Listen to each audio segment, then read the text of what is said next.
All right, welcome to another edition of the Corvo Riot Show. It is Horror Movie Monday. That's going to be the working title for this little weekly project I have going on because I'm not feeling creative enough to come up with something fucking better than that. But I'm here with Gabriel Hodder, professional wrestler, all around. Big horror movie fan. Big horror movie guy. One of the first people I thought about when I came up with this concept. Who am I going to get on? Because, some episodes will probably just be me talking about whatever weird, obscure shit I end up watching that week. But I knew I had some people that I could talk to about, like, specific films and franchises. And the first thing that popped into my head was, all right, well, why not have Gabriel Hodder on here to talk about the Friday the 13th franchise and Jason Voorhees?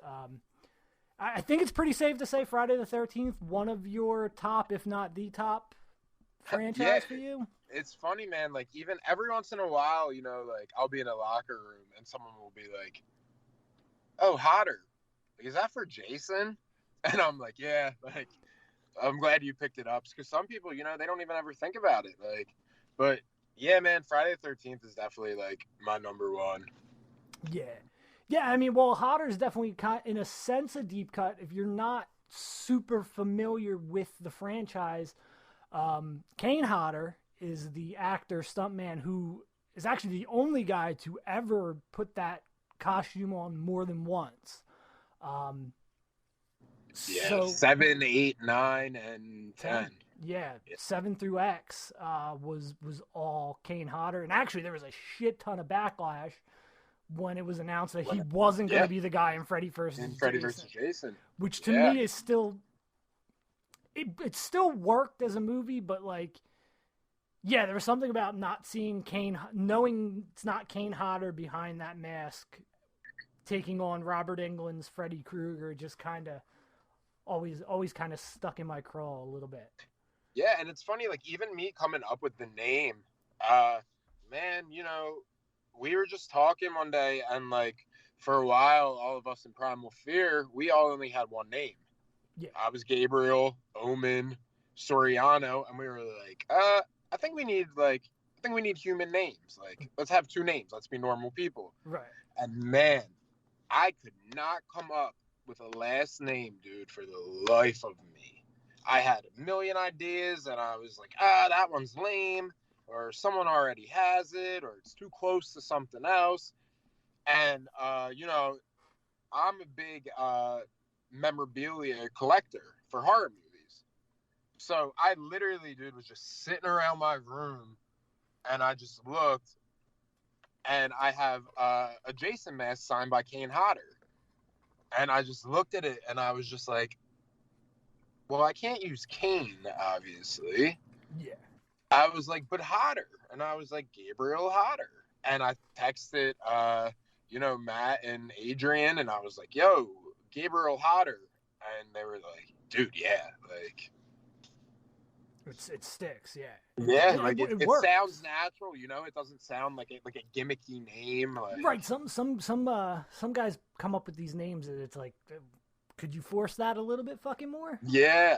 And, like, that's what I didn't want, Like, that's why I was like, I don't want to be Gabriel Voorhees or, like, that's stupid. Like, that's too spot on. Like you said, it's a little bit of, you got to know. You got to know that those who know. Yeah. Yeah, exactly. Like, somebody who's maybe seen the movies but hasn't dove deep into the behind-the-scenes stuff on the movies or really doesn't have that level of fandom isn't going to probably recognize that. But like you said, the people who do know and the people who are into it, they're gonna pick up on it every single time. So yeah, that's my little fun fact to go along with it. What I've been doing recently is every time I wrestle, I wear a different pair of Friday the 13th socks. So just that's a little background information. I didn't know they made that many varieties. They don't. I have to wash them a lot. They're fading fast. So let's start with what was the first movie in the franchise that you saw? Because I know for me, I didn't necessarily see them in order originally. Yeah, The first one that I probably saw like all the way through was probably the original. But I have this memory, man, like carved in my brain of, I mean, at the most, probably having to be 3 years old and seeing that scene from the end of 6 when they're in the boat and he's calling them and he takes the boat to the throat. That is like, I remember sitting watching that and being like, what, dude, this is awesome. Like, what is going on? Yeah. So, like, I don't know if I've seen the whole movie through, but like that one scene is like literally like so influential in my life that like, look, 20 some years later, it's still impacting my life, you know? Yeah, it's crazy to think the way these films, and sometimes those small memories, those scenes. For me, the one thing that sticks out, I remember seeing, technically the end of part 2 and the beginning of part 3, because part 3 starts out with that recap. And it was just a random night, laying in bed, and I'm young at this point. I'm super duper young. I'm still it's probably late 90s, early 2000s. Flipping through the channels, and that was all happened to just be on. I don't remember what channel it was, but it was on. And I think I watched right up till the opening credits, and then I kind of dozed off, or that's just all I can remember of it. But the first one that I saw through completely, start to beginning, was part 8, actually. Which is like the weirdest one to probably start with. Yeah, because you're like, why is he so wet? Is he like a swamp monster? It was so confusing, but I've done that with a lot of movies. Like even Halloween's probably my go-to franchise, or at least the first film. I can watch all the films, but we'll talk about that on here one of these days. Yeah. That's a whole other episode. Yeah. But yeah, so my dad and I went out. My mom and my sister were away doing something else, and it was just me and my dad, and we would always go to the video store, rent a movie, and I would always get to rent something that, you know, I wouldn't be allowed to rent when mom was around. Yeah. So I just happened to pick one of the few Friday the 13th that they had on the shelf, which was Jason Takes Manhattan. And which, number one, you probably picked it because that one has such a cool poster. The cover of the VHS, box, it would have been, or DVD, so cool. That's the way we used to go into Blockbuster back in the day, man. You would go in and look at the art. It would the front cover of a videotape or a DVD was usually how you what picked. sold you. Yeah. So, and that probably was it. The New York, the whole thing. So then maybe fucking 20 minutes of it actually happens in New York. Which isn't even New York, filmed in Toronto. It's in fucking Montreal or Ontario or some shit like that. The only one actually in New York is when they're in Times Square. Yeah, they which makes zero sense to me now in hindsight. Like, you'll greenlight a script and then be like, you can't film any of it, though. Yeah. By the way, all the best shit, we're not going to give you enough of money to actually do that. Like, the boxing scene, which was supposed to happen in Madison Square Garden. Like, how fucking dope would that have been?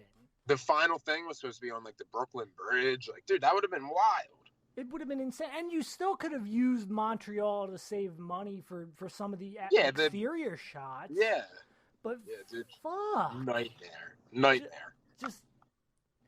But I love that movie now. That movie will always have a soft spot in my heart. I do. I mean, I remember that one watching pretty early on too, because I always thought that one was cool because I was like, "What, dude? Like, he's on a boat? Like, that's really cool. Like, they're stuck on a boat with this guy. That's kind of scary." That actually probably could have just been the whole movie.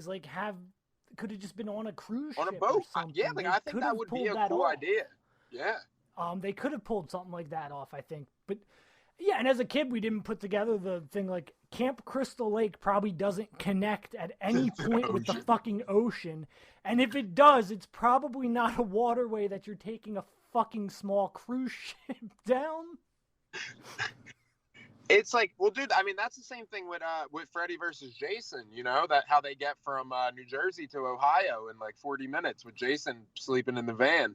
Yeah, it's absolute. The timelines on some of the shit in these, from just the whole timeline in general for Friday the 13th. Oh, dude, it's a disaster. It's a total cluster. Well, the first, 3 movies take place over 3 days, right? Or a week or something? Or no, because 3 starts right after 2. Yeah, 3 starts like right after 2. I want to say 2, which I think is like a week after 1, right? I don't know if it was that close. I want to say there was like a year's gap, or at least a year gap between 1 and 2, or 1 and 2. Or, I'm sorry. Yeah. Yeah, because it just seems weird that like they would come back a week later and follow through with reopening a camp after a bunch of homicides. Yeah, that's true. That's true. Yeah, I guess it was a little late. I'm thinking it had to be, but then again, who the fuck can keep track at this point? But I think the scene when he kills her in the beginning of 2, I think is supposed to be right. I'd have to go watch. I'll tell you what. Maybe the first 3 movies aren't really my thing. I'm a 6 and up guy. 6 is fantastic. 6 is probably the best. 7's my favorite. 7 is awesome. 7 is such a I fucking love the New Blood. Yeah, that's my fucking favorite. Love it. 6 is probably the best. Like, if you were to sit down and like watch this movie, like 6 is the best. But 7 did. Yes. That last half hour of 7 is unbelievable. Right. It really got good after the failure of 5. Yeah. You know, which I actually like as a movie. I don't hate it. Yeah, I wish they would have committed to like whatever the ending was supposed to be, you know? Yeah. Yeah, that's it connects with the Halloween thing. You just can't, nobody can ever get on one fucking page with how this shit's gonna play out. Because especially with Tommy Jarvis, like the Friday the 13th films, the weird thing about them is even seeing them like out of order or not chronologically, it almost doesn't matter. Yeah, I would let anybody watch. I would tell anyone to watch any of them. You know what I mean? Right. Like, there's no real order you have because the connection between them is so minimal. Minimal, and what is there turns into such a clusterfuck. It's like, why try to keep track anyway? Yeah, and plus, almost all of them open with a recap scene telling who, or at least some part have a scene where they explain who Jason is and what happened. Those could have just been standalone, like every one of the movies in that series, with the exception of that Tommy Jarvis saga. Yeah, but even like, you know, the 5, you could take 5 out of it. 100%, yeah. Because 5 it's all inconsequential. In 6, they don't mention him being locked up, and they don't mention that he, you know. Right, none of that's there. So like, yeah, and actually it ended up being the 3rd time they recast Tommy Jarvis. So, yeah. I love 4 with the part 4 is good. 4 is so really good. When I say 6 and up, I'm like, but 4 is, I mean, 4 is another one. 4 might be the best, actually, in the series, you know? For the first half of the franchise, yes. I'd say 4 is like the best, one of the best ones. And then, but see, it was one of those things where you just kept coming back for the kills, really. So it's like 6 and Tom McLaughlin, when he took over to direct, or I don't know if he wrote it, but I know he directed it.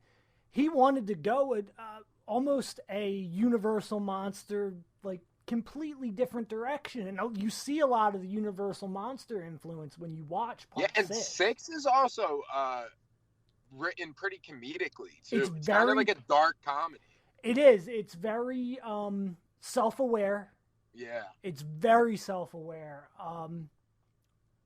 That I don't think they really... kind of did like the Scream thing before Scream did it, you know? Like... Yeah, it really did kind of parody itself, but not too much to the point where it's not enjoyable. Yeah, sure. Yeah, they did... Dude, 6 it really is one of the better of the franchise. If I told someone who's never watched one, if I were to show them one, I would put 6 on. It would definitely be a decent spot to start, yes. because it's kind of a restart of the story anyway, because it starts with him being dead and coming back to life. So it's like, you don't need to know what he did before. Now you just know this dude's alive. Yeah, he's basically a Walking Dead zombie at that point. I also think that's why I like 6 Up so much.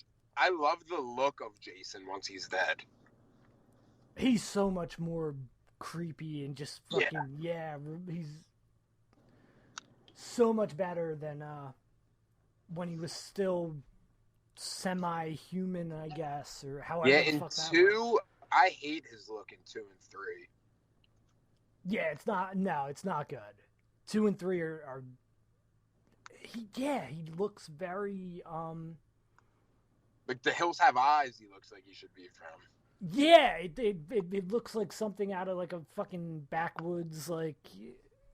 Which I guess maybe that's what they wanted him to be, like, originally, you know. But I don't know if anybody had a clue with any of these franchises what they wanted. Yeah, what they wanted to be. Shit just kept happening.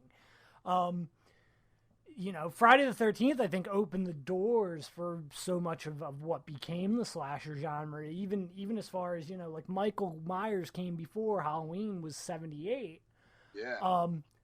But a year later, after the first Friday the 13th, here comes Halloween 2. And if you watch Halloween 2, the violence and the, you know, the pace, it's completely fucking different than the first one. The first Halloween. I tell people all the time, like, that, like, exactly what you just said. Like, if you watch the first Halloween, it's very slow. It's atmosphere. And it's all suspense.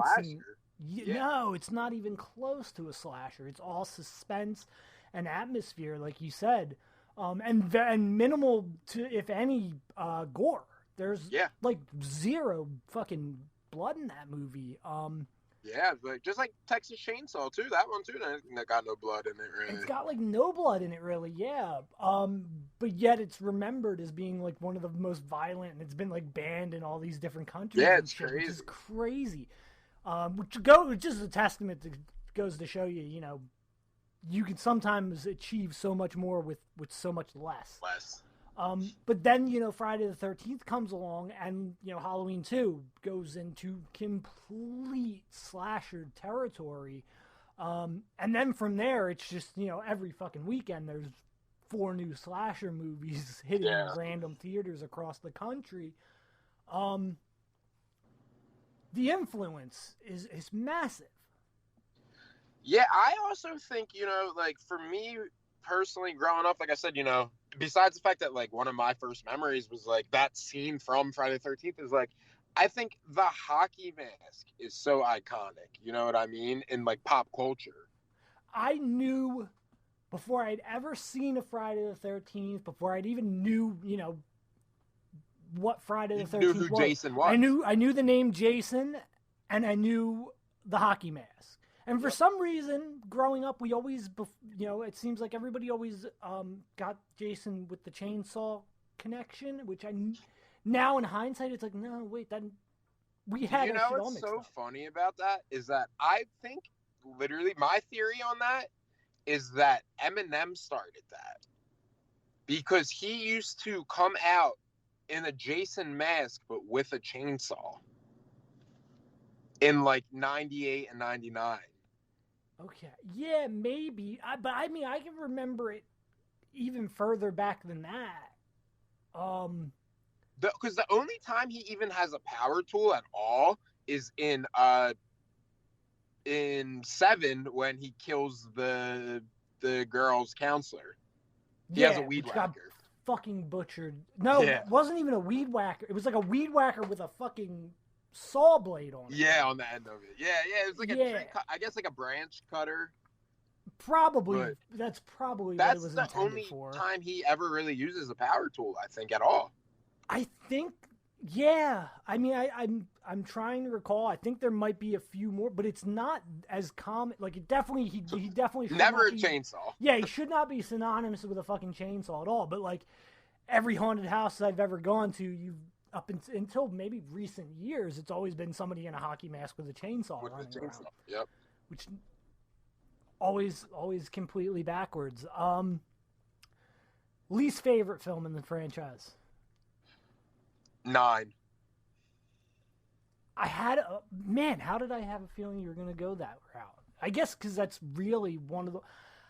It's bad, man. It's, in hindsight, it's not good. The first time I watched that, it aired on BET.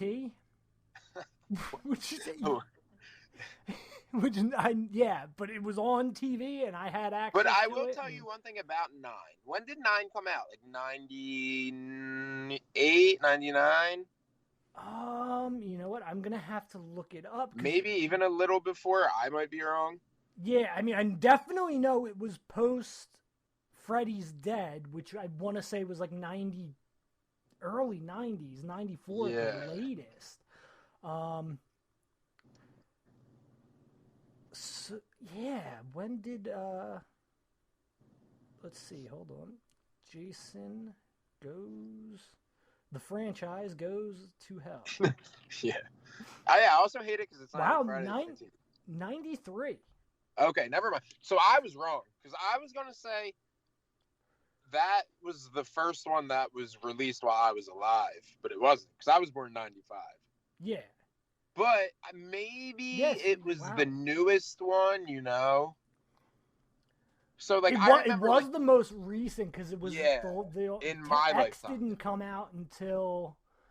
2004 was yeah, Freddy versus Jason. 2000. So, I want to say Jason X was like 2002 or 2003. Oh, I forgot all about Jason X.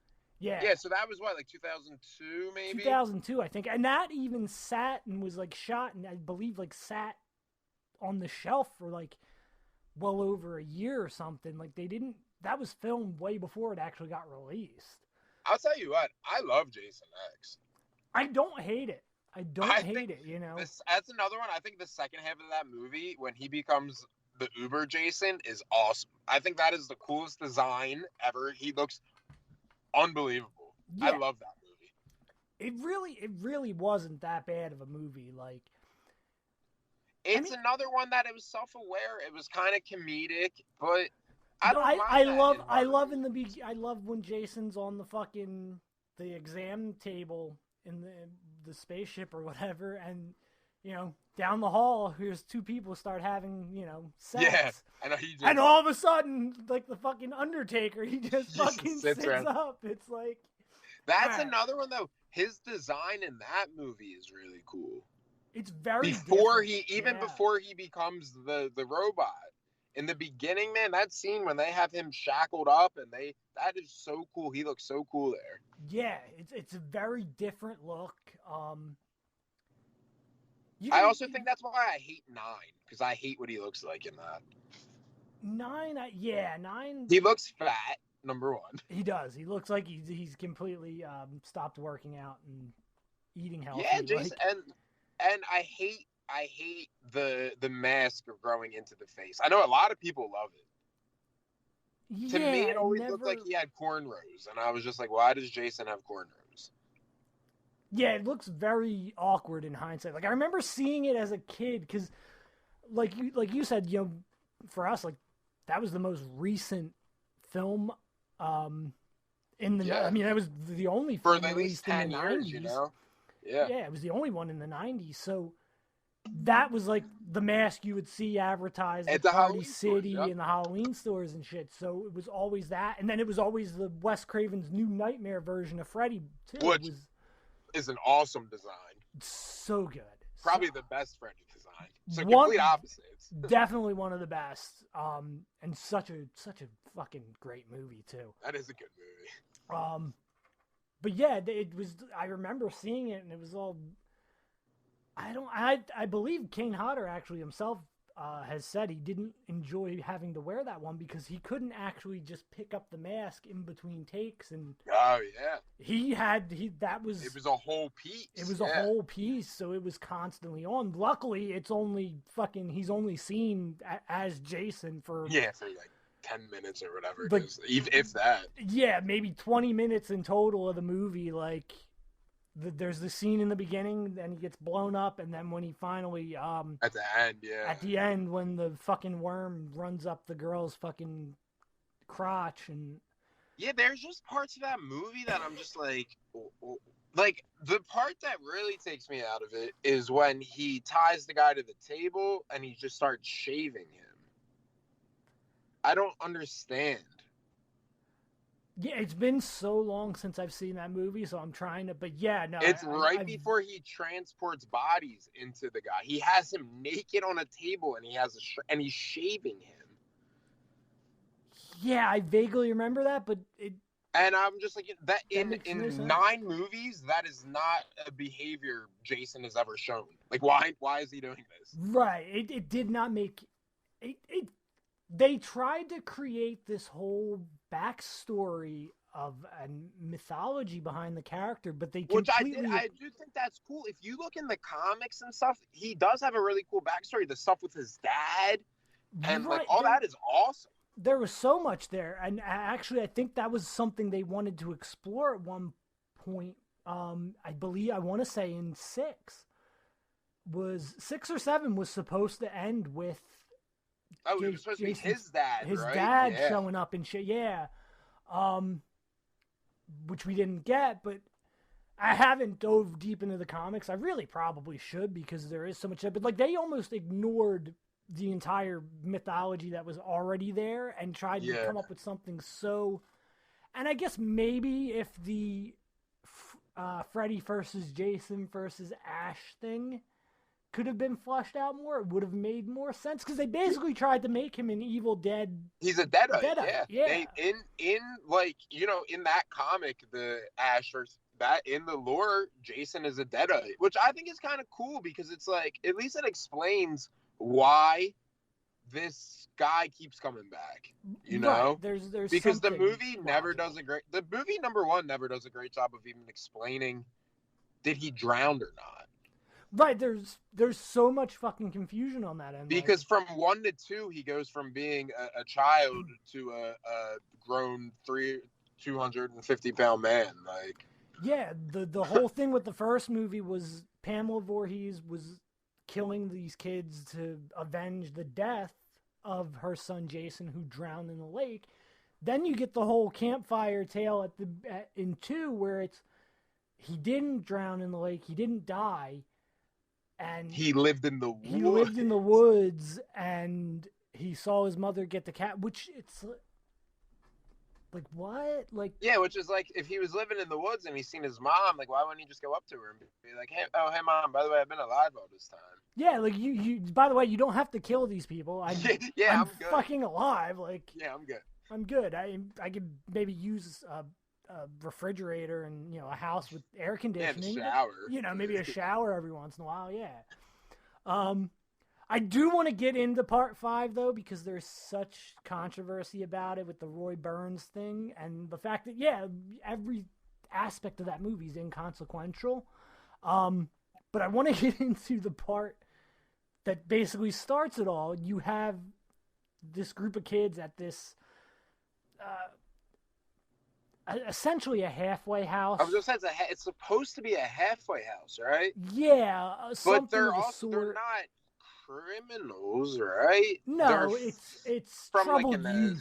asylum, right? Or it's like a troubled youth like center. Kids. Yeah, it's like a troubled youth center. First of all, the before we even get to the Roy Burns thing, you have the kid that gets chopped up, and it turns out the paramedic is his dad. Yeah. And the paramedic goes on the killing. Anyway.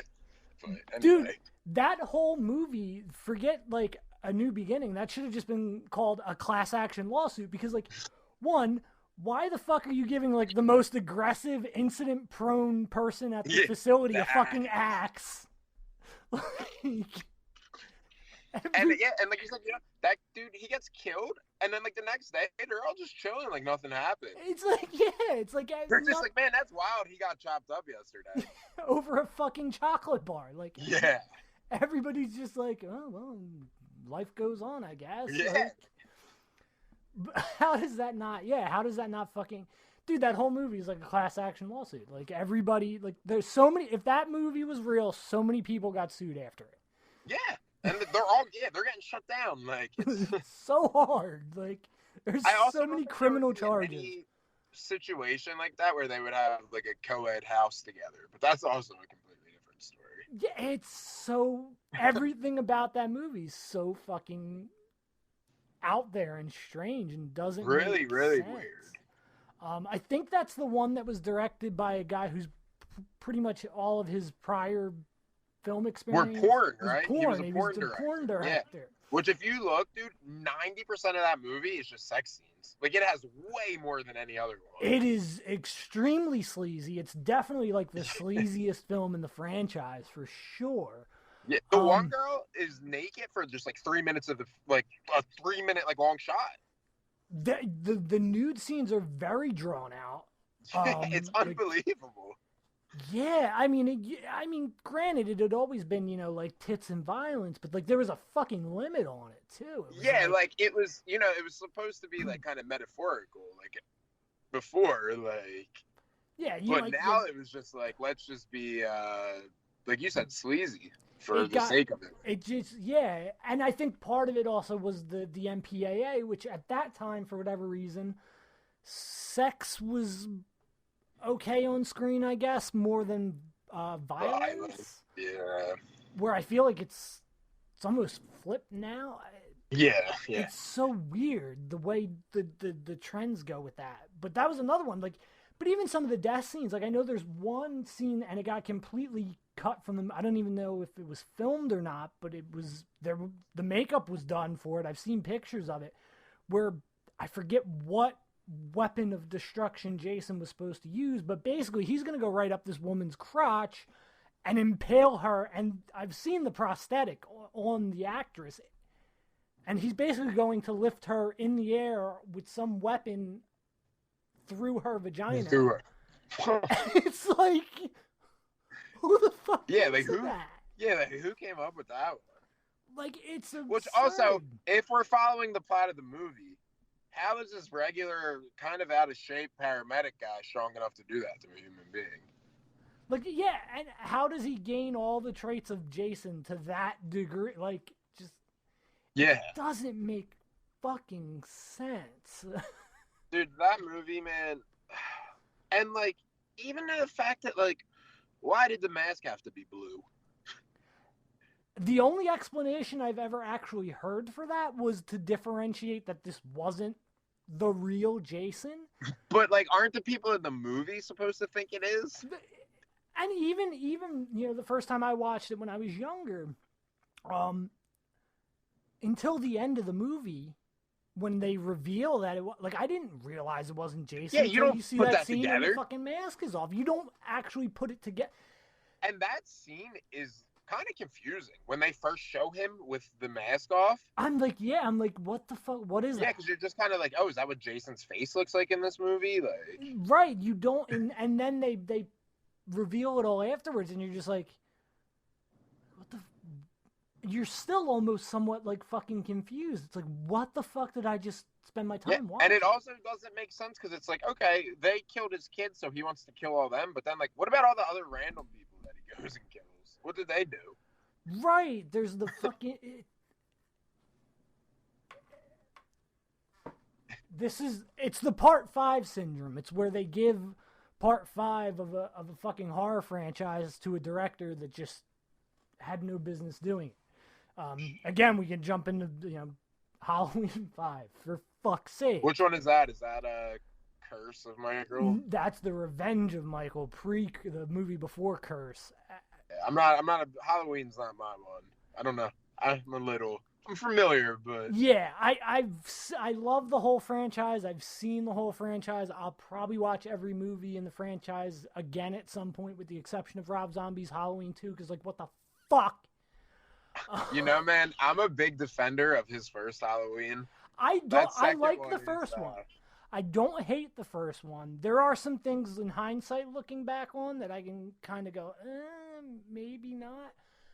But I have some appreciation for what he did with the first one. The second one is just a complete fucking.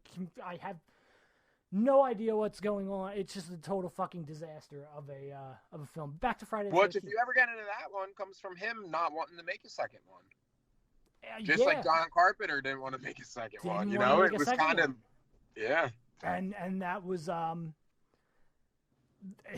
John Carpenter said he doesn't feel like the second one, the script or any of that, was his strongest stuff because his heart wasn't in it. Yeah. And that's same thing with Zombie, you know, like it's just kind of, it's funny how like both of them had the same thing where they just didn't want to make a second one and were forced to, and it wasn't as good. Right. And the studio, because the people in charge of the franchises at that point can pretty much do whatever, with the exception of Friday the 13th. Weirdly, like, everything kind of has always had to go through Sean Cunningham. He was smart enough to kind of maintain certain rights to the character and stuff, whereas other franchises, you know, didn't do that. You know, Nightmare on Elm Street, Freddy Krueger, New Line, that's 100% New Line. You know, Wes Craven never had a say after the first one. I mean, even look at Friday the 13th now. You know, this lawsuit's been going on for years. Ages, and it's probably, I can't foresee a time where, I don't know if we'll ever get another piece of real Friday the 13th media. Every once in a while, I'll see something where it's like Friday the 13th lawsuit might be coming to an end, but then something else comes up. Like, somebody it doesn't want to.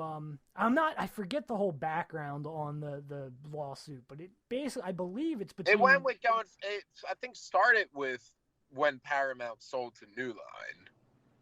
Right, and that's a whole nother sold confusing Jason, murky but not Friday the 13th. Yeah, which is why everything after that was always Jason Goes to Hell, Jason X, Friday. Yep, they couldn't use Friday the 13th. Yeah, and then I believe, you know, even though like they did the remake Friday the 13th, Paramount and New Line's name are both on that one. Yeah, and it's a whole nother. Yeah, it's just a confusing fucking mess. Man, I tell people right now, like all the time,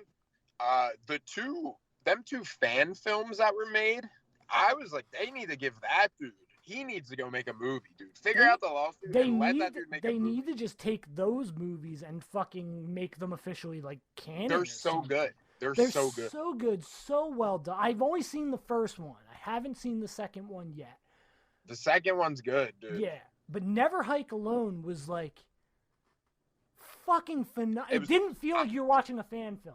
No, and I remember watching it, like, you know, I heard all the hype about it, and I was like, dude, no way this thing is that good. Like, and I watched it, and I was like, this is like, that might be the best one in the series. Like, like, you know, it's not a fan film. It feels like an official. Yeah, just like a short film. I think it's like 40 minutes long or whatever. Something like that, yeah. It's not like a feature length by any means. It's so good. It's that dude, that guy, whoever wrote that, like, he gets it, man. He gets the character, and he gets what fans want to see. And that's the beauty of fan films and fan fiction, I think, sometimes is. Yeah, they're not blinded by like everything else. They're not blinded by one. You're not blinded by the fucking producers and studios and all the corporate bullshit that comes along with making a mainstream film. And the fans, who's going to be more in touch with what the audience and the fans enjoy out of a series or a franchise than the fans, you know, who have thought about this stuff, you know, a million times over. You know, I'm working on a fan fiction type thing myself, basically retconning Halloweens 5 and 6 and taking 4 and going with, okay, now Jamie Lloyd's the killer. Like, she was... Yeah, well, so 4, exactly. I forgot all about that. Halloween did the same exact thing as Friday the 13th. They wanted to make the main character the killer, and they bitched out. And they completely fucking, and then... Because they were afraid of backlash. If 5 would have ended, Friday the 13th, 5 would have ended with Tommy shutting that door in the hospital gown and killing her, and then from 5 on, he's the killer, like, what? That would have been cool. It would have made a lot of sense. I think it definitely could have worked. And the same with Halloween, you know, Halloween 5. But I think Mustafa Akkad and the people behind the Halloween franchise were still so fucking scared of any backlash after part 3. Halloween 3, which had nothing to do with Michael Myers. Yeah. Yeah, and again, it's that corporate and the studios Yeah, because and all the different it's people. the producer saying, we don't want a movie without Jason, or we don't want a Halloween without Michael Myers. Right, it always has to come back to that. But I think there's still like a great story that can be told with, you know, Jamie Lloyd becoming the killer, or even Tommy Jarvis. I think that's like being the killer. Yeah, that would be cool. That's what a lot of the films lose to me over time is, as with sequels and shit, a lot of times the story, and you don't care about the characters as much. No, I mean, you know, people say it about Friday the 13th, but I think the prime example is Nightmare on Elm Street. By the third movie, you like Freddy more than the characters. Yeah, but I think it started there. I think after 3 is where it really evolved because more. he got cool, you know what I mean? The personality, he stopped being brutal. He started killing people cool ways. He was funny. He was cool. Yeah, I mean, part 3, who everybody fucking goes back to, you know, the line, welcome to prime time, bitch. Yeah. You know, which, by the way, that's the best one in that series. Oh, yeah, part 3 is... Because even though Freddy does become, like, the guy after that, like, there still is a genuine emotional connection with the other characters in that movie. They are good. 3, like you said, 4 probably would be a better place in that franchise to say that you kind of start to root for him more. Because 3 is good. 3 is, like I said, probably definitely the best one. Yeah. Phenomenal. And then it all evolves and changes. But that's the thing. All these franchises kind of, they run out of fucking steam. And, like, what do you do? Where do you go with it? Which I think that's the issue that, like, the Scream, which is, like, my other favorite series besides Friday the 13th, I love Scream. And I just recently watched the most recent one, and, you know, I thought it was what it was. Like, it was all right. It had its moments, but it didn't take the franchise anywhere. Right. Yeah, but at this point, like, where the fuck can you go with it, you know? Yeah. And mind you, I've only seen the first 3 Screams. I've actually not seen anything past those, so I'm not 100% sure. That's honestly probably all you should see. Yeah, like, because, yeah, like, what else can you do? And, like, there's really no need for these films to be fucking part 8, part 9, At some point, like, with Halloween Ends, which is the next one on the horizon.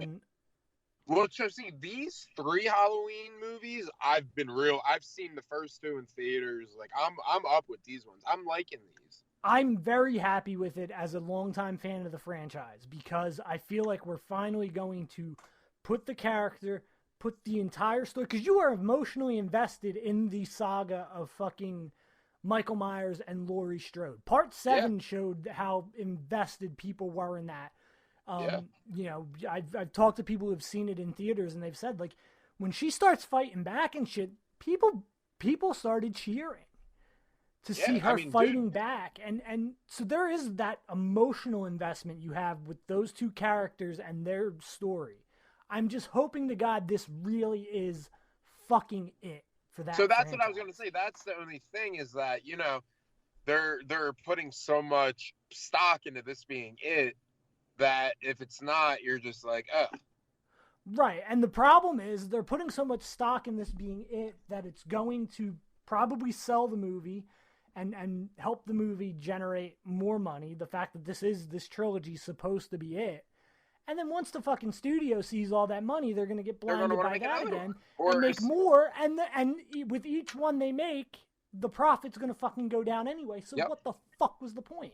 And it's like, so another, like, example is, like, I really like Stranger Things. Like, I love that, man. I keep up with all of them. They announced this next season is the end of it, but now the next day, Netflix announced they're already making a spinoff.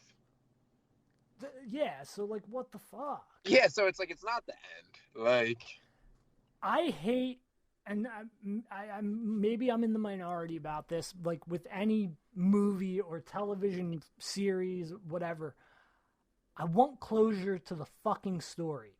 Yeah. Like, nothing kept me up at night for days more than the ending of fucking Dexter. Yeah, when it just, or like The Sopranos. Yeah, I'd say I never got into The Sopranos or watched it, but I've talked to people who have, and that they say kind of they have the same feeling of it.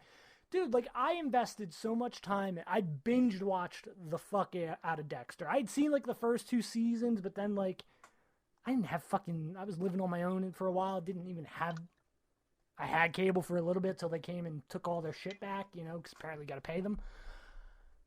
So like I didn't have access to it for the longest time, and like so I watched the fuck out of it over like a matter of like a week, like the entire thing, episode 1 to the end. And when you get when you're invested in something, you want to see it get paid off. Yeah, and when you get to the end and it just leaves you with more fucking questions, I'm sitting there, I'm like, but what about? But then, what the fuck? Like, it was a great season finale. It was a terrible series finale. Yeah, which is like you, and I hope they do Halloween justice, and I hope it gets good responses, because my hope is that they see what this Halloween little trilogy did for that whole franchise, and then I hope next the Nightmare on Elm Street gets it, and then Friday the 13th gets it, and then all these classic franchises can have the closure that they should have. I would fucking love that, especially now with Robert Englund being willing or seeming to be more open to coming back and playing the character. Yeah, because he was pretty adamant that he was never going to do it. He was done, yeah. But which is understandable. The guy's in like his 80s. Yeah. Like he is not fucking young. Do you watch Stranger Things? He was just on this season a little bit. He did good. I do not. I haven't had Netflix in fucking ages, so. He had a little small part. It was cool. Yeah. It is something I would like to go back and watch at some point, but it's just one of those things like I cancel a lot of streaming services. Yeah, right now Netflix is out of control raising their prices. That's a whole podcast you can do. Jesus fucking Christ. Why are we losing subscribers so fast? Let's jack prices up. Yeah. Good solution. With him coming back to the franchise, and it's like a lot of these horror franchises are doing it right now. Scream's doing it. Texas Chainsaw did whatever they just did on Netflix. Which they're making another one. They're making another one of already. That is one of those That is one of the franchises that like nobody can seem to fucking get right. Which is like, man, I just had this conversation about Resident Evil. Which is There's a new Resident Evil show on Netflix, which I just finished. Right. And it is what it is. It was a show. It has nothing to do with Resident Evil. And I watched it with my girlfriend who doesn't know anything about Resident Evil. And she was like, what is the games about? And I said, literally, dude, you're a fucking cop in a city filled with zombies. Yeah, like the first game is completely in the mansion. Yeah.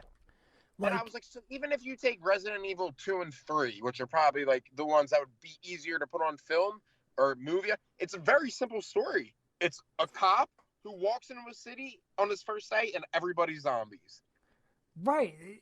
They tried to go the action route and they completely forgot that it was a horror survival game or survival horror, however you fucking phrase that. Yeah. And it completely, and here's the thing, that mansion and shit on film, you could have created so much fucking ambiance and atmosphere. That could have been you could make that could be like a horror movie. If you want it, like that one is like a straight up like horror. That film should have been fucking terrifying. Yeah. Because I just played the remake of it maybe like a year ago, the remake of the first game. Yeah, dude, I got into them when COVID first happened. Yeah, that's the first time I finally played one. I bought all of them, and I sat and I played all of them, and I got real into them, and I was like, dude, this is awesome. And then I was like, oh man, a show? And I was like, what? Why is it so hard to just write a show about people fighting zombies? Like, it's a very simple premise. Everything that's ever been put on film as far as Resident Evil goes seems to stray so far from the fucking source material. That's what this show on Netflix, for example, which I'm on my big tirade about now. If it wasn't called Resident Evil, I would be like, damn, that was a pretty interesting show. Right. Like, Which I said the same thing about the newest Child's Play. If that movie wasn't called Child's Play, I would be like, man, that was a good movie. yeah, it just It's just I not what haven't it seen a should new be. Child's Play, but it's just like it when I'm told what the film's about, it's like no, that don't jive Yeah, with that's what I not what feel it the is. series is. Like, Yeah, exactly. Like it's you take the personality out of what he is. right, great concept on paper, but not a Child's Play.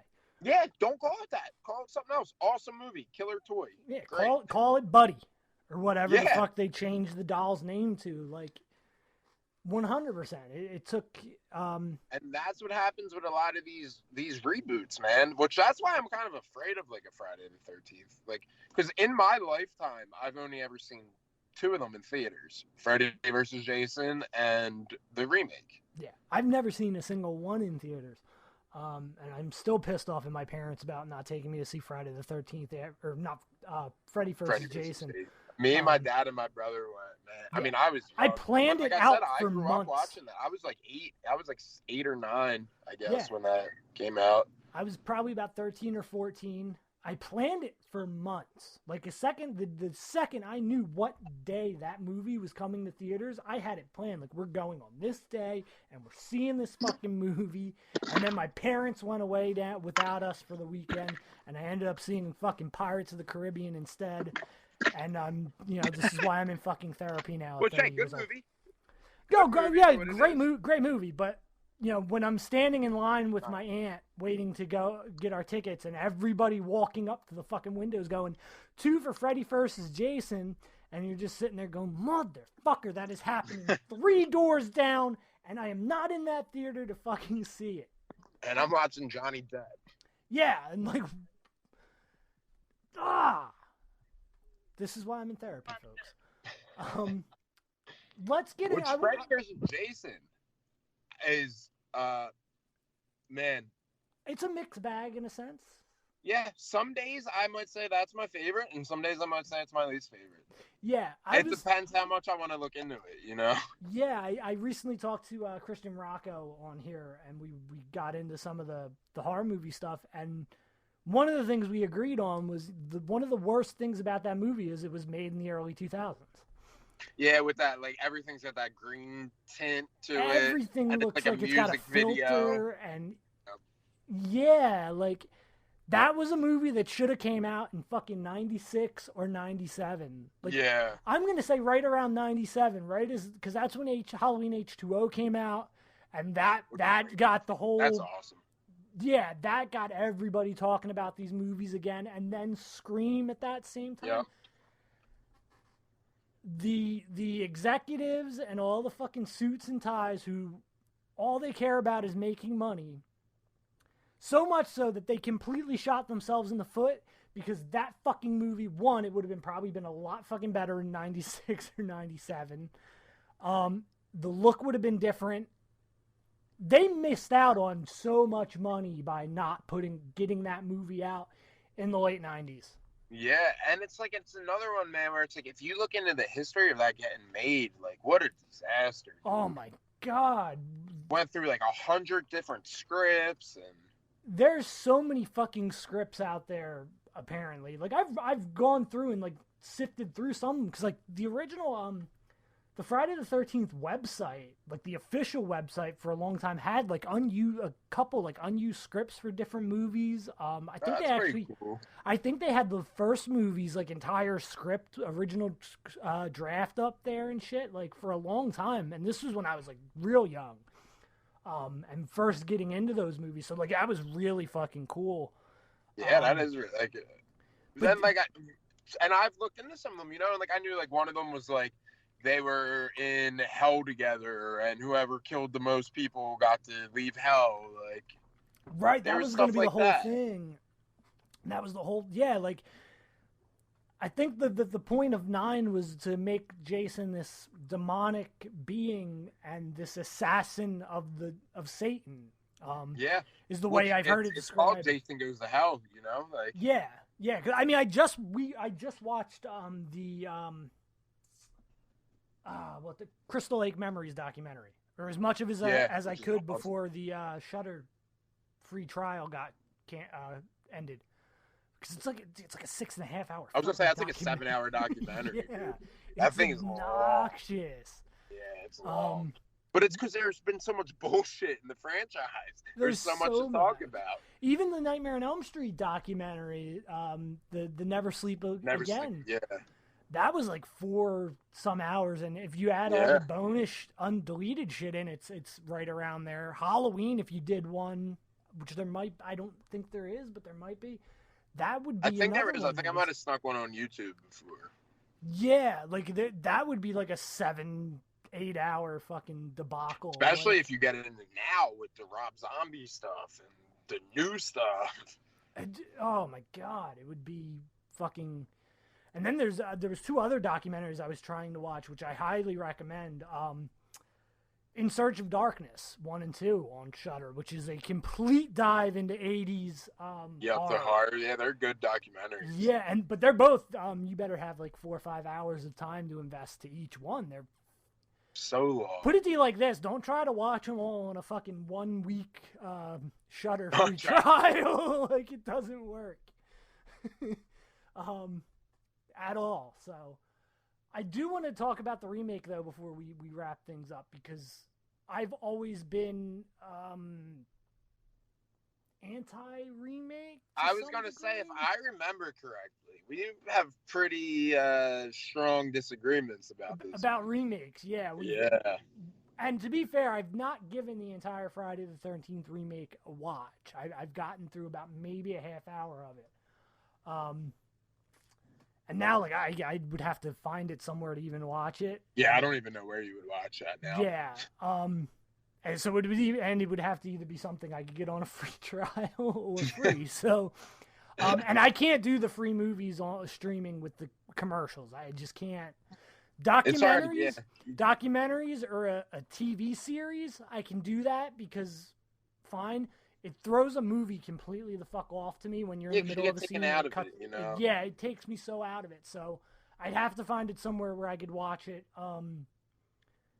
straight through. But you didn't hate the remake, from what I remember. I like it, actually. Yeah, and it seems like a lot of people share that sentiment. Like, I'm in a little bit of the minority. The idea, like, of him being. They went more into, like we talked about earlier, they were like, in that one, they're a little more definitive that they're like, you know what, he didn't drown. He just went and lived in the woods, and he's like a badass, like, Bear Grylls guy now. Yeah. And I was like, that's kind of cool. Like, the idea of him, like, in the beginning scene, he sets the trap with the bear trap, and he's got, like, he's a little more intelligent. He's a hunter. This one, like, that would be him. He's a hunter. Yeah, and I did get that vibe watching what I did see of it. And yeah, they did try to take the character, I guess, a more coherent. Yeah, I would even say realistic. You know, not as realistic as you can be. Yeah. Yeah. See, the part. I think the part that really turned me off is the other characters in the film are so annoying and just unlikable. Once that cold open ends, it kind of sucks. Yeah. But that cold open is great. That was actually really good. I did like that open. But then once those other characters start coming on, they suck. It went from, you know what it feels like to me, and again, total transparency, have not seen the whole thing, so maybe I'm talking out of my ass, and I'm sure people online will let me know, which I'm fine with, because that means people are listening to this. Your opinion means jack shit, just listen. I kid.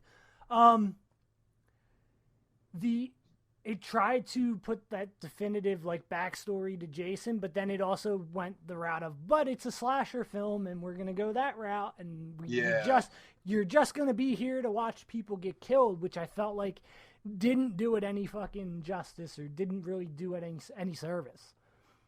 Yeah, and it's got really, really, really weird parts in it that I'm like, dude, why is this in the movie? Yeah.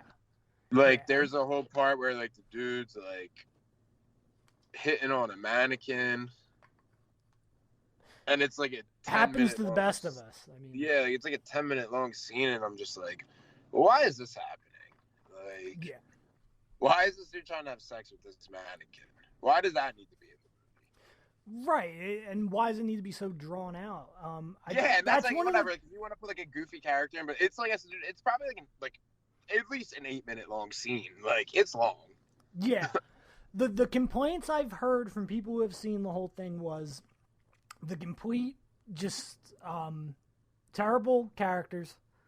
A lot of boobs. That's like, this one might be up there with 5, man. This one's pretty. Well, and that was one of my biggest complaints to me. It was like they just cranked out more titties. Yeah. Like, that's what it was feeling like to me as I was watching it. Which, don't get me wrong, I'm a big fan of titties.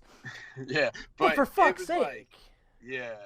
It was definitely, it was a little, it was like you said, like with part 5, they're just like, oh, isn't this movie about naked girls and people dying? Yeah, that's the way it felt like to me.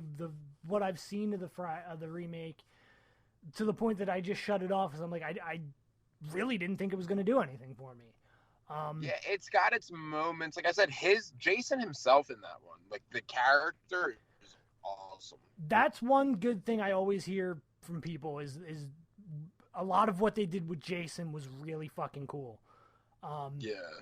Like I said, the big complaints are some of the longer drawn out fucking scenes that just make no sense or just feel like, why the fuck are they there? It's a pretty long movie. Yeah. Yeah, it's like some of the shit feels like, why the fuck is it here? And the characters, many of them just, there being nothing redeemable about them. Yeah, like the main guy who like you follow, who really isn't even in it that much. He's a good character.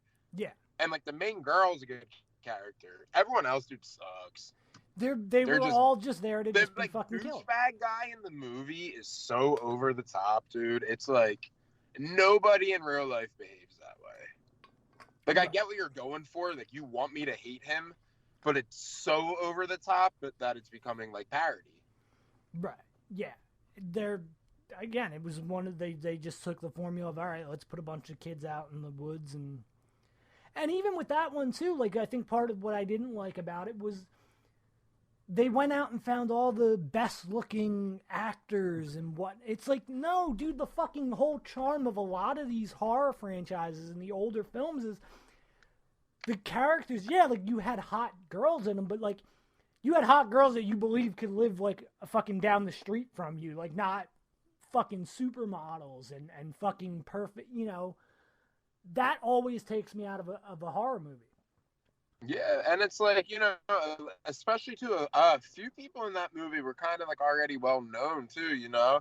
Right. I feel like a real good like horror movie, like usually, or especially all the classics, it was like that was usually people's like first movies, you know. Right. Or the thing that broke them out, really put them on the map. Yeah. I mean, hell, fucking Matthew McConaughey and Renee Zellweger. Yeah, Jennifer Aniston did Leprechaun. Yep. Yeah. Jamie Lee Curtis. I mean, that blew her up. Halloween completely, you know, she owes a lot of where she is in life to that. Yeah. Yeah, there's a lot of them that you can, you know, if I thought a little bit more, I could probably pull some more out of my Kevin Bacon. Except Kevin Bacon in Friday the 13th. I have the original, not the actual script, but a copy of like the script, and it's signed by Kevin Bacon. That's pretty fucking dope. Right? I was like, people always see it and they're like, who signed that? I'm like, Kevin Bacon. Yeah. They're like, what? He was in Friday the 13th, and I'm like, yeah, come on, dude. Yeah, it's crazy to think, like, where some of the he might really be the only star that came out of that franchise, though. That I can think of, yeah. I mean, except for you know, what's his name that plays the kid in 4. Oh yeah. But he was famous already. Corey Feldman. Holy fuck. Yeah. No, you know what? I don't think the Goonies had happened yet, because I think the Goonies is the reason why he couldn't come back. Right. I think, yeah, like I said, I just watched that documentary. I'm trying to think back. Yeah, I think they wanted to bring him back for part 5. and they couldn't because of the Goonies thing, which is they actually shot that scene of him. That was all shot in his backyard. And Yeah, a lot I of remember it, hearing that, yeah. and a lot of it actually isn't anything where you don't see his face. Isn't even him. It's just some like small woman in a rain jacket. They just found somebody kind of his size and shot around it. So yeah, like it did kind of get him. That was kind of the thing that. Yeah, so there you go. That's crazy. Then he was the biggest. Him and Kevin Bacon. Yeah. I know Crispin Glover was in one of them. Oh yeah, he's in. He's got that real weird like the dance drawn out dance scene. Is that part 5 or is that 6? It's 6. Yes, it is 6. Yeah. I think. Yeah. But yeah, he's got that. He's the dead fuck. That's the guy says. The dead fuck. Yes, the dead fuck, and he's that fucking whatever that dance was. But yeah, I'm telling you, somebody needs to just like that should be the hot shit. Like, I think that's what missing. I think that's what is missing from modern horror movies. Like, look at old ones, dude. They were weird. Like, weird shit happened in them.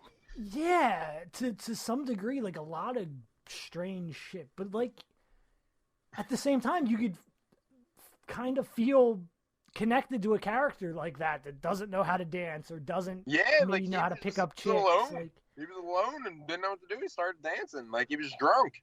Yeah, like that goes back to the thing I said about like some of the characters being the way they cast them. It's like, no, there's nothing that an average person going to a movie theater can connect with that fucking person. Yeah, yeah. You know what I mean? There's nothing. Nancy Thompson in Nightmare on Elm Street, you can connect with that character because it's believable and she's well written. She's an average person, not a fucking supermodel. Fucking, you know. Yeah, and I love in these horror movies when they're fighting, but like none of their makeup gets messed up or nothing. You know, they're right. Fuck, man, that shit annoys the hell out of me. It's like, no, it's a horror movie is more effective and a lot scarier when you can have an emotional connection with the fucking characters who are in danger. Yeah, and that comes from, like you said, it's really hard to find a horror movie where you root for the characters over the killer. Right, and I mean, part of that I think is kind of the Friday the 13th Nightmare on Elm Street influence, really, completely. So, I don't delve much into modern horror, to be honest with you, and I know there's probably some really great fucking shit out there. I just always find it easier to go back in time and there's still so much of that stuff that I haven't seen that I want to see, like from back in the day, and shit I want to rewatch that I haven't watched in so long, which is part of the reason for this part of my podcast. It's like, all right, let's do something horror movie related every week, because like I have a shit ton of DVDs that I haven't even opened yet. Yeah, we'll force you to watch them. At least I have an excuse now to sit down and be like, nope, I got to sit and watch a horror movie this week. Yeah, well, it's funny because like when you hit me up about this, I was like, oh, dude, I'm down. And then I was like, God, I got to brush up a little bit. I was like, I got to get back on I used to be able to be like, bah, bah, bah, bah, bah, bah, bah. I was like, I didn't watch anything in a little bit. Yeah, same for me. Like I was going to go back and try to rewatch a lot of the movies, and then it just wasn't time-wise.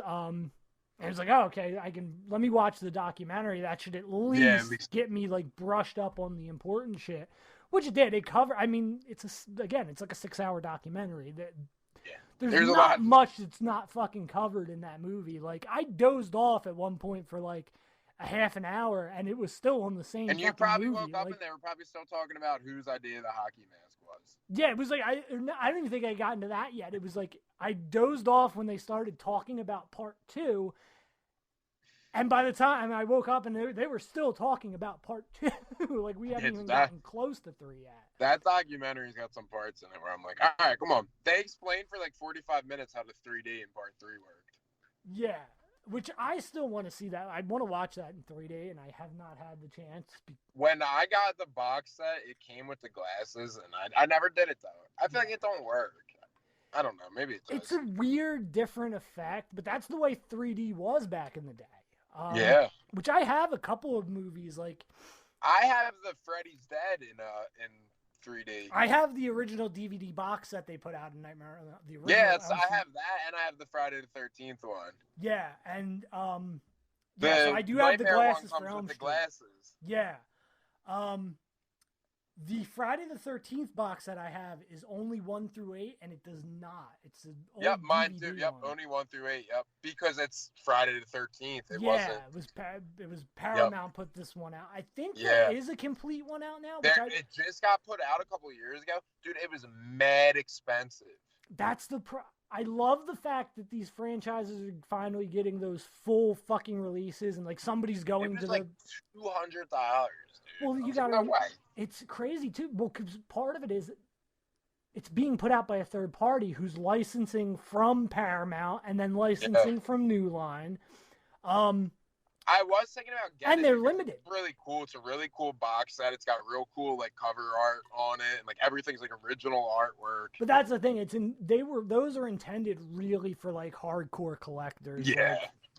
Like, I just don't have the don't get me wrong, like even though they're limited. They only produce so many of them. Yeah, they were hard forever. to find. You had to like people were pre-ordering them and stuff. Like, dude, the Halloween one that came out, the Halloween Blu-ray set that came out a few years ago, more than a few years ago now, which had the producer's cut of Part 6 finally got an actual release and shit, and like, dude, that motherfucker opened is going for like $600 on eBay the last time. Yeah, dude, like, it's crazy. It's man. obscene, dude. I remember looking at one point the box set that I have, the original one, that was going for like $150. Yeah, the price. And I was like, man, I probably got that for like $30 at like a Sam Goody. Like, yeah, like it's insanity the way some of the movies are now. Like, I'm sure if I go through my whole collection, like I have something that like is very obscure. Yeah, it's probably worth like, something. Yeah, not obscure, but like worth something because that DVD just didn't get printed to a certain extent, or whatever the case may be. But it is hard to get me to shell out a couple $100 for a fucking box set. I think I've only done it like once or twice. Actually, like once, because like the Twilight Zone set was less than $100 for the Blu-ray set. The only thing box set I've spent that kind of money on was the Universal Monster Blu-ray set. Which that's cool. And like I'm like, especially with video games, I'm like, all my friends make fun of me. I'm very much like a physical copy. Like I will go to the store and buy the game over just downloading it. Yeah. But it's hard for me to justify paying $200 for a box set when I can go on Netflix and all the movies are there. Yeah, see, I'm a very physical media guy with movies. I think that comes up from being a part of the home video generation. Yeah, see, I feel era. more so that with video games, but like I get it, I relate. Yeah, like I'd much rather have a Blu-ray or a DVD version. I'm also very big on the bonus features too. Yeah, like, I do like I like watching the commentary track and stuff. Yeah, like I love watching a movie and then going back and watching the making of featurettes and shit like that. So that's always been a sell for me. Video games, I was always like that for a long time up until recently because I realized like, you know what, I need money more than I need these video games. Yeah. So I did end up selling a lot of my physical collection off, and because of emulation, I'm just like, okay, like, because I obviously was always more older systems and shit more than I play modern systems. Yeah. I'm the same way. Like I said, like as soon as COVID happened, dude, like the first thing I did, I bought a PlayStation 2 and a PlayStation 3, and I just played all old video games. Like, yeah, I love playing that stuff, but it got to the point where it's like, you know what, I don't need. Plus, I also room and space wise, like, dude, I had like 12 consoles at one point. It's fucking hard to have 12 consoles hooked up to his TV. I got a 2, 3, 4, and 5, and I'm like, I don't know where to put these things, dude. Yeah, it got to the point for me where it was like I had like a TV over here with like the modern systems hooked up. Then I still have an old CRT TV that I hooked a bunch of old systems up to. Yeah. But I had like 3 entertainment centers in like one small ass fucking bedroom. It's like, yeah. You know what, man? Yeah, maybe I don't need all this. Maybe I don't need all of this. So And, financially at the time, I was like, yeah, I'd rather buy weed. So, but I will keep my mood, like, I've said it, the day I've got to start getting rid of movies is the day I just give the fuck up. Yeah, dude, I'm like that, I didn't, like, need the, like, money or whatever, but there was times where I was like, oh, dude, I'll sell this video game, and, dude, I regret it so much. I have, like, 10 video games that I've sold, and I'm like, dude, I wish I would have kept them. Yeah. Like, I didn't need that $50 that bad at the time. Like, yeah, I wish I would have kept them. There were a couple DVDs in my collection I got rid of that, like, every now and then I feel like, oh, man, that'd be really fucking cool to fucking go back and, but at the same time, like, certain things, it's like, you know what? I am fine not owning the DVD and just watching it on fucking Netflix. Like, I got rid of all my Family Guy DVDs at one point. Yeah. It's like, all right, whatever. Like, there's so many other ways to watch that. Yeah, I mean, now that these streaming services are becoming more and more prevalent, like, it's probably going to be the way of the future, Like you said, like, I had the whole, like, Family Guy box set, and I was like, what do I need this for? Like, if I ever want to watch Family Guy, the whole series is on Hulu. Right. Yeah, it's like, but for movies for me, it's so much different, though. It's like, something about popping in a DVD, like, it's nostalgia, Like, it really is. I think it's because I'm the same way. Like, I get excited to, like I said, like, for me, it's the video games. I get excited to go home and open the case and look at the cover art and dude, the fact they got rid of instruction manuals pisses me off so bad. I know. I don't know why games don't have them no more, dude. Every time I get a new game, I'm like, where's the instruction manual? Yeah. Modern games, I will say, I'll probably stick to physical for the most part. The only system I had that I didn't go physical with was the Switch, which was more or less because of the portability factor of it. To me, it just made more sense to just download the games. Yeah. But with, like, the PlayStation, my PS4 and stuff, like, I'd rather buy the games. Like, one, you're paying the same fucking price regardless. Yeah. For like, something that you know what? If I'm gonna pay if I'm gonna pay $60, I want to be able to hold that in my fucking hand. Yeah, that's what I say too, dude. And plus, it's like, if you ever do want to sell it, you can't sell it something you download it. Right, unless it becomes like an NFT. But I'm not even trying to get into that fucking bullshit. Yeah. Like, that's a whole nother clusterfuck out there. Of life. Yeah. Whew. But yeah, I will always like physical movies and stuff. I mean, dude, I've rewatched Halloween 2 pretty recently, and I watched it on an old, like, 13-inch CRT TV just because that's how I saw it as a kid. Yeah, like, on fucking AMC back in the day. Yeah, that's the memory. That was the important moment. Like, that's what you're getting back to. Yeah, absolutely. So, and that's what this whole podcast is pretty much is. It's been Horror Movie Monday, and probably, like I said in the beginning, it's probably going to stay that way for a while because I'm not feeling that creative on that end. But it works for me, so fuck it. Where can everybody find you on social media and keep up with all things going on Primal Fear and Gabriel Hodder? I am on Instagram, Twitter, and TikTok. I am at fear_Gabriel13. I have a Wooden Maneuver t-shirt shop, Gabriel Hodder, and I have a Pro Wrestling Tees shop, Gabriel Hodder as well. You can check out Primal Fear on YouTube. We have a YouTube channel. We've been uploading daily vlogs. And Primal Fear also has a Wooden Maneuver and Pro Wrestling Tees shop. So we're out there, baby. Come find us. Absolutely. Phenomenal trio of guys, phenomenal trio of professional wrestlers, and 3 somewhat scary dudes at times. But, it works. And obviously the influence. I'll definitely have to have you back on at some point to go more into wrestling, which will probably be wrestling influence. Yeah. Wednesdays look like it's going to be wrestling here on the show. So, yeah, definitely have you back at some point for that. Yeah. And then we'll probably have you back at some point for this because horror movies and that's what we're going to be doing here on Mondays. So, just trying to channel interests into something positive and, entertain people, and hopefully, it all works out in the end. But thank you so much for coming on. Thanks for Thank you. diving into Friday the 13th with me, and even going beyond it. Getting into everything. We got a little bit of everything. A lot of my podcasts seem to do that.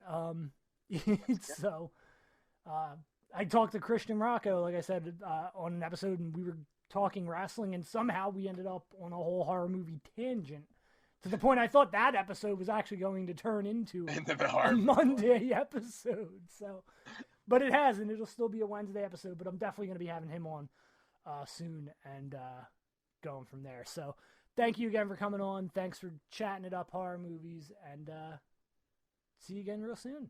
Yeah, man. Thanks again.